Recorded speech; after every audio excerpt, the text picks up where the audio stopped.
So technical দাও YouTube চ্যানেলে সবাইকে স্বাগত। অনেকেই আমাকে বলছিলে দাদা কীভাবে আমরা অ্যান্টি র্যাগিং সার্টিফিকেটটা বানাবো।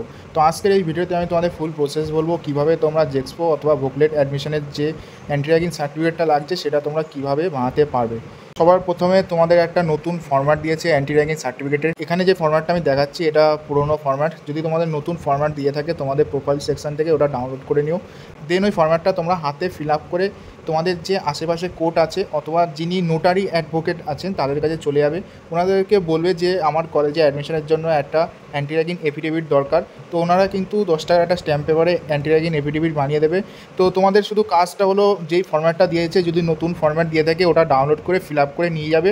আর যদি নতুন ফরম্যাট না দেয় এই যে ফরম্যাটটা দেখতে পাচ্ছ স্ক্রিন রেকর্ডিংয়ে, তো এই ফরম্যাটটা আমি তোমাদের গ্রুপে দিয়ে দেবো। এটা ডাউনলোড করে আর ফিল আপ করে সাথে একটা ফটো অ্যাটাচ করে তোমরা অ্যাডভোকেটের কাছে দিয়ে দেবে। ওনারা কিন্তু পুরোটা বানিয়ে দেবে একটা 10 টাকার নন জুডিশিয়াল স্ট্যাম্প পেপারের উপর। তো এইভাবেই তোমরা যেটা অ্যান্টি র্যাগিং অফলাইন সার্টিফিকেট আছে বানাতে পারবে। অনেকেই কিন্তু ভাবছিলে এই ফরম্যাটটা ফিল আপ করে যদি কলেজে দিই তাহলে হবে কি না। তো আমি বলবো এই ফরম্যাটটা যদি ফিল আপ করে কলেজে তোমরা দেখাও তাহলে কিন্তু কোনোদিনও নেবে না।